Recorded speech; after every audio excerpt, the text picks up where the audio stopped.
On continue. Paul dit, étant donc justifié par la foi, là on commence à voir les fruits, les conséquences. OK, déclaré juste par Dieu, qu'est-ce que ça fait? Qu'est-ce que ça fait dans ma vie? Qu'est-ce que ça fait dans ma relation avec Dieu? Qu'est-ce que ça change? Ça. Étant donc justifié sur la base de la foi, nous avons la paix avec Dieu par notre Seigneur Jésus-Christ. La paix avec Dieu par notre Seigneur Jésus-Christ. Malheureusement, cette vérité-là, elle ne nous frappe pas comme qu'elle devrait nous frapper. Elle devrait nous frapper littéralement comme un camion blindé qui nous fonce dessus. Elle devrait nous frapper comme ça, de nous dire que j'ai la paix avec Dieu. Mais ça ne le fait pas souvent. Pourquoi? Parce qu'on a tendance à présenter Dieu puis l'Évangile. À cause de la tendance non biblique qu'on a de présenter Dieu puis son Évangile au monde qui nous entoure. On le présente d'une façon pas comme ça le dit dans la Bible, qu'on vient influencer par la façon même qu'on le dit. Si Paul dit que nous sommes en paix avec Dieu maintenant, puis c'est supposé d'être une des affaires les plus extraordinaires qu'on est supposé d'entendre, c'est parce que, juste avant qu'on soit déclaré juste, on ne l'était pas en paix avec Dieu. Pour que l'ampleur de cette vérité-là affecte et réchauffe nos cœurs comme elle devrait, laissez-moi vous rappeler dans quelle situation on est quand on n'est pas en paix avec Dieu. La Bible déclare qu'il y a, en Romains 8, inimitié, c'est-à-dire une guerre. Il y a inimitié entre Dieu et l'homme. Ça veut dire qu'ils sont en guerre. L'homme est l'ennemi de Dieu, puis en rébellion contre lui, puis Dieu est en colère contre l'homme. Okay? Il n'y a pas de bon parti, il n'y a pas de terrain d'entente. Dieu est en colère contre l'homme est en colère contre Dieu, ils sont en guerre l'un contre l'autre. Puis l'homme ne prend pas plaisir en Dieu, puis Dieu ne prend pas plaisir en l'homme. Il n'y a aucune paix entre les deux, puis si l'homme pouvait détruire Dieu, il le ferait, puis Dieu, pour sa part, il promet de détruire l'homme. C'est le genre de situation dans laquelle l'homme est par rapport à Dieu. On entend souvent que le genre de cliché que Dieu aime le pécheur, mais pas le péché. C'est comme Dieu aime vraiment la personne, mais c'est juste tout ce qu'il fait qu'il n'aime pas. Comme le meurtrier, là, il plaît à Dieu, mais juste son meurtre, ça, il ne l'aime pas, son meurtre. Mais la Bible déclare autre chose. C'est vrai que Dieu aime les pécheurs, puis la preuve ultime, c'est qu'il a envoyé son Fils bien-aimé, Jésus-Christ, mourir sur une croix à leur place pour pouvoir leur offrir gratuitement l'Évangile qui va sauver leur âme. Dieu a prouvé son amour comme ça.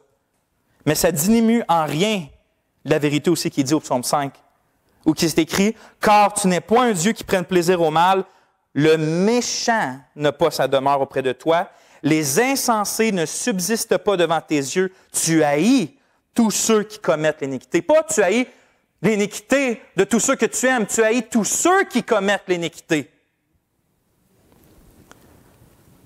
Puis on lit un peu plus loin dans le psaume 7, Dieu est un juste juge, Dieu s'irrite en tout temps. Si le méchant ne se convertit pas, il aiguise son glaive, il aiguise son épée, il bande son arc et il vise. Il dirige sur lui des traits meurtriers et il rend ses flèches brûlantes. Dieu est en guerre contre l'humanité, puis l'humanité est en guerre contre Dieu. C'est pour ça qu'on dit qu'il n'y a pas de paix. Même si des faux prophètes, même si des nouvelles pensées, même si le monde nous dit paix, paix, paix, il n'y a pas de paix. Lorsqu'on pose des affiches géantes sur les routes qui disent seulement, en gros, Dieu vous aime, qu'est-ce que vous pensez que ça fait? Est-ce que vous pensez qu'en général, oui, Dieu a déjà touché des gens, mais en général, en Amérique du Nord, qu'est-ce que vous pensez que ça dit aux gens? Exactement. Le problème, là, c'est pas que c'est pas vrai que Dieu les aime, comme j'ai dit. C'est plus que vrai que Dieu les aime. Le problème, c'est que sans explication, cette phrase-là, sans montrer l'autre vérité, quand un Nord-Américain entend ça, là, que Dieu l'aime, ce qu'il comprend en gros, là, c'est que le grand-papa céleste te dit qu'il t'aime, que ça va bien aller, que tu vas être là avec toi, qu'il ne va rien te reprocher. Je suis avec toi, je prends soin de toi, peu importe ce que tu fais. Dieu t'aime. Lui, quand il voit ça, là, sans savoir que Dieu est en guerre contre lui, là, sans savoir que son cœur va faire qu'il va en enfer pour l'éternité, quand il voit ça, Dieu l'aime, ça l'endort, comme notre sœur a dit. Lui, il voit ça, puis ça le sourit, puis merci. Merci de m'avoir dit que Dieu m'aime. Donc, il faut dire aux gens que Dieu l'aime. Mais pourquoi? Puis qu'est-ce qu'il a fait? Mais la réalité, c'est que sans Christ, là, qui emmène la paix entre nous et Dieu, on est tous comme des araignées suspendus par un fil devant le feu éternel de la colère de Dieu. Puis la seule chose qui nous retient de tomber puis de périr pour l'éternité, c'est que l'Éternel nous tient dans sa grâce encore, chaque être humain. C'est la seule chose. Il n'y a rien en nous qui le retient de lâcher le fil. C'est juste sa grâce, puis sa longanimité, puis sa patience, puis sa bonté qui tient le fil, qui est supposé de pousser la personne à la repentance. Mais à part de ça, il n'y a rien qui tient le fil. On n'est pas des belles petites créatures inoffensives aux yeux de Dieu. On est des gens qui lèvent notre poing contre lui et qui voudraient qu'il disparaisse de nos pensées et de notre conscience. Sa bonté, comme j'ai dit, devrait nous pousser à la repentance, mais par notre endurcissement, Paul dit dans Romains 2 que même sa bonté fait en sorte qu'on s'amasse un trésor de colère sur notre tête pour le jour de la colère puis la manifestation du juste jugement de Dieu. L'homme n'est pas dans un état qu'on peut lui dire paix, paix, paix sur ta vie. Là. Et ce n'est pas la colère de n'importe qui. Pensez-y, regardez le ciel le soir, regardez les étoiles, regardez les galaxies, étudiez juste un peu pour voir l'immensité qui nous entoure. C'est indescriptible, c'est impensable, ça foule le cerveau. Dieu, là, par un seul souffle de sa volonté, a créé tout ça. Puis c'est contre lui que l'homme est en mauvais terme. C'est contre ce Dieu-là que l'homme n'est pas en paix. C'est contre ce Dieu-là que l'homme est en guerre. Mais regardez, l'apôtre Paul, qu'est-ce qu'il dit? C'est incroyable. Il dit, « Ayant donc été justifiés par la foi, nous, frères et sœurs, on a la paix avec Dieu par notre Seigneur Jésus-Christ. » On a la paix avec Dieu. Peu importe quel genre de pécheur on est. Quand le Seigneur Jésus est ressuscité d'entre les morts, là, puis il a été revoir comme pour les premières fois ses disciples, là, à qui a dit « Paix à vous, je vous laisse ma paix, je vous donne ma paix. » Qui a dit ça? À ceux qui l'avaient renié. Jésus a dit ça à ses disciples, à ceux qui l'avaient renié, à Thomas qui doutait. Il dit ça à vous, dans votre faiblesse. Aujourd'hui, paix à toi. Paix à toi. Tu as la paix avec Dieu. Tu as la sorte de paix que moi-même j'ai avec le Père. Tu as cette paix-là avec mon Père. Tu as cette paix-là avec moi. Pensez pas que vous avez besoin d'être plus victorieux, que vous avez besoin d'avoir plus de foi, que vous avez besoin d'être plus parfait. C'est pas sur cette base-là que la paix vous est donnée. C'est sur la base de Jésus-Christ seul.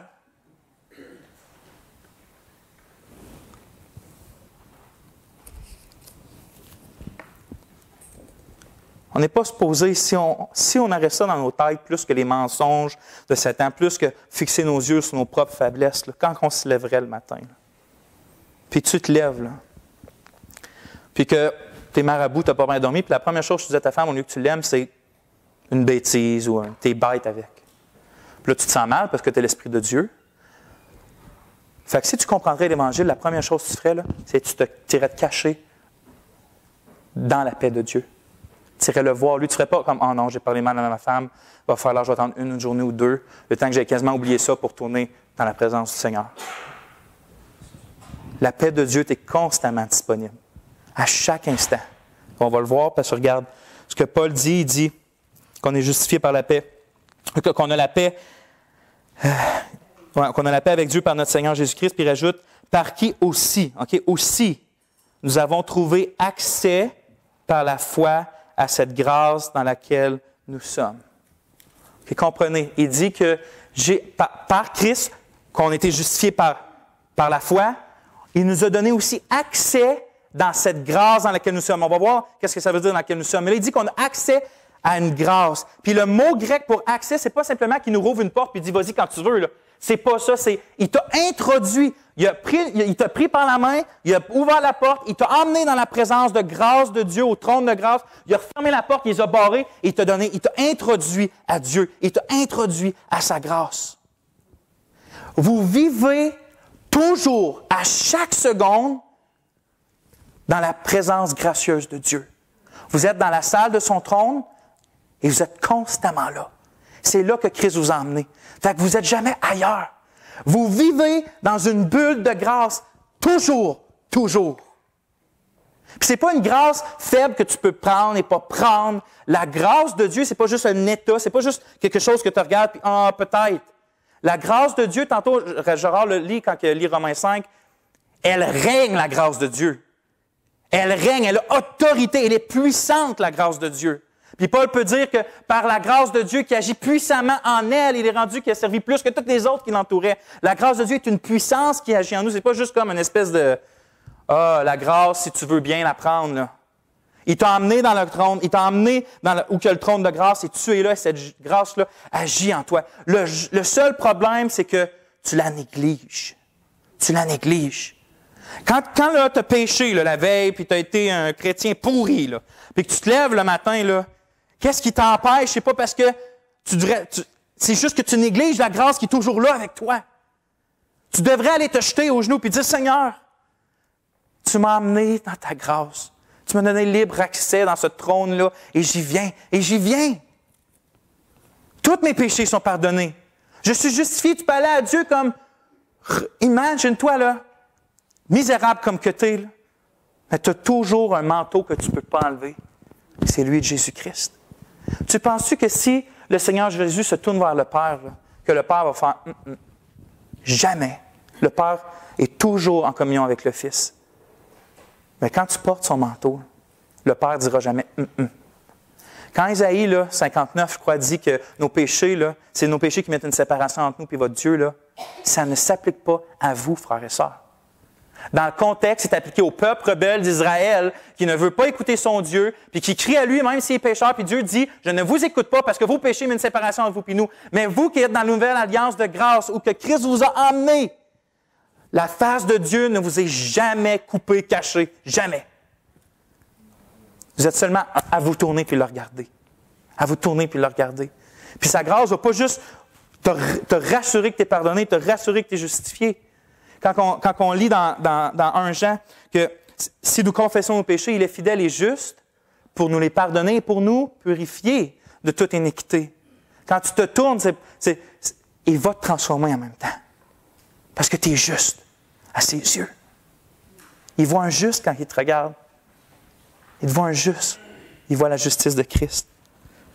Regardez ce qui est extraordinaire, c'est que Paul, il continue, puis il ne dit pas juste que Christ nous a donné accès à cette faveur ou à cette grâce, mais il dit dans laquelle nous sommes. Puis les mots grecs qui fait l'expression dans laquelle nous sommes, le sens de ça, c'est pas juste qu'on est là, c'est qu'on est là de façon permanente, de façon inébranlable. C'est-à-dire c'est quelque chose qui s'est passé dans le passé, un acte qui continue pour toujours d'en sentir les effets. Vous êtes dans cette grâce-là. Fait que l'image, là, si on prend l'image de Christ a ouvert la porte, il l'a refermé double tour, il ne vous a pas juste amené là. Il vous a cloué les deux pieds dans l'espace du trône de la grâce de Dieu. Vous êtes là d'une façon inébranlable.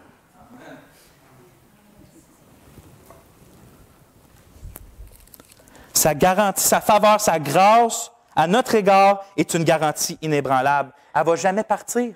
Elle ne va jamais partir. Paul, quand il va dire un peu plus loin, là, non, je vais revenir. Regardez ce que Paul dit ailleurs. C'est pas pour rien qu'il peut dire en Romains 8:30 que ceux qu'il a prédestinés, il les a aussi appelés. Regarde ça, c'est la chaîne d'or qu'on appelle, OK? C'est une chaîne qui a des maillons qui ne se brisent pas. Ceux qu'il a prédestinés, il les a aussi appelés. Et ceux qu'il a appelés, il les a aussi justifiés. C'est le mot d'aujourd'hui. Et ceux qu'il a justifiés, il les a aussi glorifiés. C'est pas encore arrivé, ça. Mais Paul, il sait tellement que ceux qui sont justifiés vont arriver au bout et vont être glorifiés, qu'il dit que prédestinés, appelés, justifiés, glorifiés. C'est ce qui arrive, toujours. Parce que vous avez été amenés dans la chambre de Dieu de grâce, vos deux pieds sont cloués là, et c'est là que Christ vous a mis. Vous êtes là dans laquelle nous sommes, dans cette faveur dans laquelle nous sommes plantés inébranlables. L'espérance que, si je pense à moi, l'espérance que je vais demeurer dans la paix de Dieu, ça ne réside pas dans mes propres capacités à pouvoir me rendre jusqu'à la fin. Ça ne réside pas dans mes capacités à pouvoir faire bien, à manifester la vie chrétienne, à marcher par l'Esprit. C'est pas ça. Ça, c'est juste une espèce de sauver par les œuvres cachées sous la foi, ça, là. Quand tu penses que tu es sauvé par la foi, mais après ça, tout réside sur tes propres forces pour garantir ta survie jusqu'à la fin. C'est pas ça l'espérance des saints, c'est pas ça la persévérance des saints. À cause que vous avez été justifiés par la grâce, vous allez être gardés par cette même grâce. Paul va dire, il vous affirmera aussi jusqu'à la fin pour que vous soyez irréprochables au jour de notre Seigneur Jésus-Christ. Dieu est fidèle. Philippiens 1:6, je suis persuadé, sans l'ombre d'un doute, Paul dit, que celui qui a commencé en vous cette bonne œuvre la rendra parfaite pour le jour de Jésus-Christ. C'est pour ça que Paul va dire dans notre passage un peu plus loin, qu'on n'a pas le temps de voir aujourd'hui, mais il va dire à plus forte raison, donc, maintenant que nous sommes justifiés par son sang, serons-nous sauvés par lui de la colère, en parlant de la colère à venir. Car si lorsque nous étions ennemis, avant on était ennemis, nous avons été réconciliés avec Dieu par la mort de son Fils, à plus forte raison, étant réconciliés, serons-nous sauvés par sa vie. Est-ce que vous voyez la logique de Paul? pécheur, coupable, qui lève son poing, qui blasphème contre Dieu, puis Dieu est encore là contre lui. Quand vous étiez dans cet état-là, quand j'étais dans cet état-là, c'est justement là que Dieu vous a envoyé son Fils mourir pour vous, puis vous réconcilier à lui quand vous étiez des pécheurs coupables. Maintenant, là, que vous êtes déclarés justes, maintenant que vous êtes ses enfants bien-aimés, qui vous a donné son esprit, ne pensez-vous pas qu'il va vous sauver jusqu'à la fin? Qu'il va vous donner la vie, qu'il va vous sauver de la colère à venir? Si quand vous étiez misérable de même, il vous a sauvé, quand vous êtes ses fils bien-aimés, couverts de la justice de Christ, doutez pas une seconde qu'il va vous abandonner,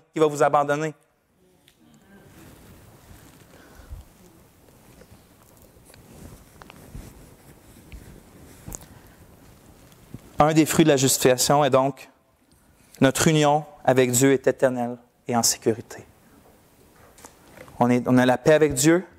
Cette grâce-là qui nous a donnée par Christ aussi Christ nous amène, nous donne accès à cette grâce-là inébranlable de Dieu. Les portes sont fermées, on est là.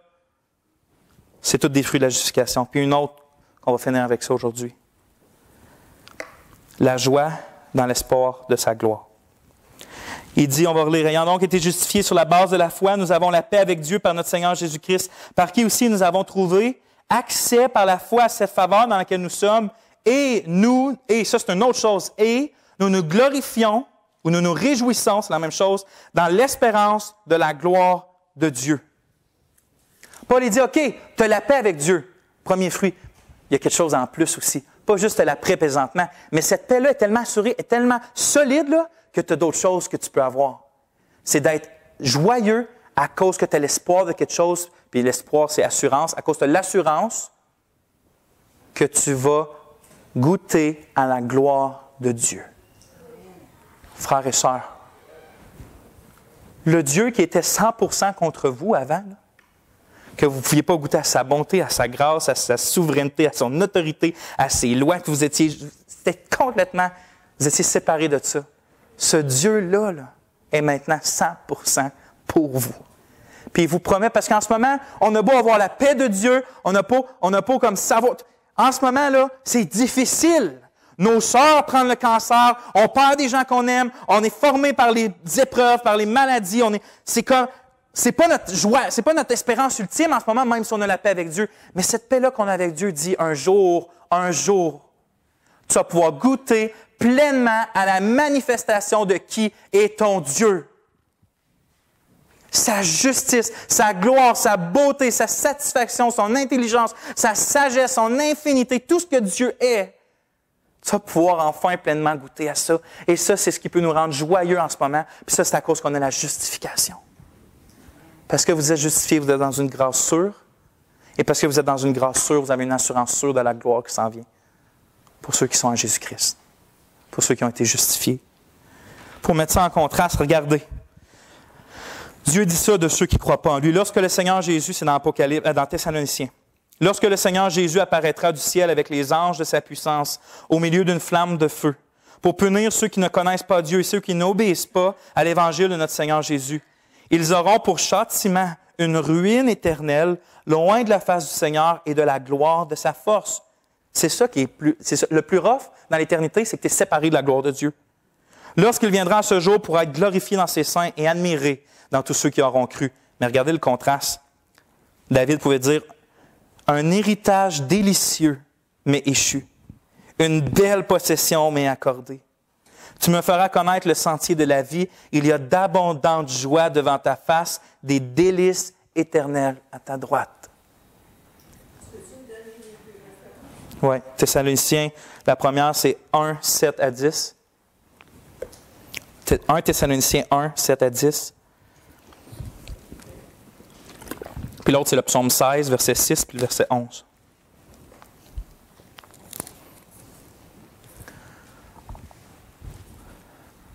Dieu vous a justifié pour vous voir heureux, parce qu'il est glorifié dans votre joie, frères et sœurs. Il vous a justifié pour que vous ayez la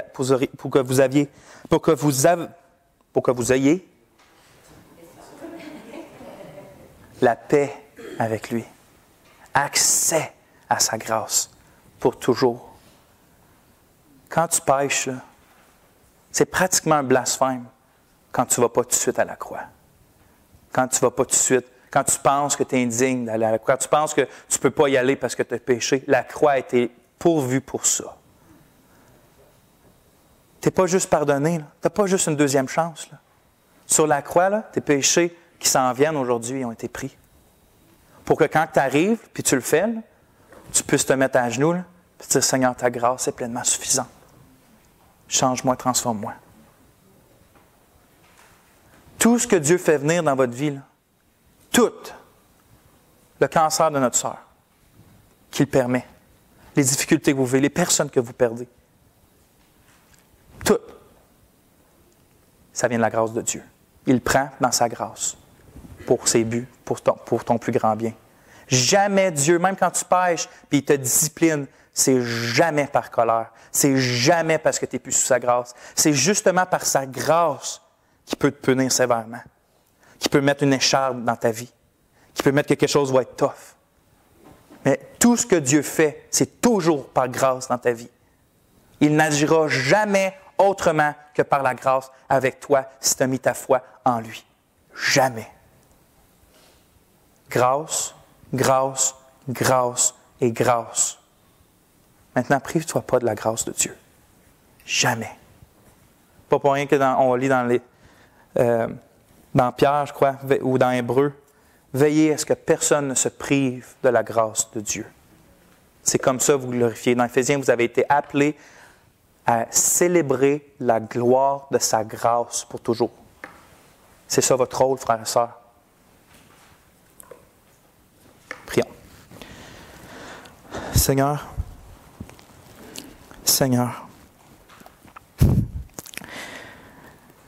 que nos cœurs puissent se rappeler qu'on est pleinement accepté de toi à chaque instant de nos vies, à cause de Jésus. Sois béni pour cette vérité-là, Seigneur, qui est tellement chère. Aide-nous, Seigneur, à marcher la tête haute à cause de ton Fils Jésus. Aide-nous, Seigneur, que lorsqu'on tombe, à aller dans ta présence à cause de ton Fils Jésus. Sois célébré, Seigneur, à cause de la gloire de ta grâce. Ton peuple qui est justifié, Seigneur, te loue pour toujours. Amen. Merci, frères et sœurs.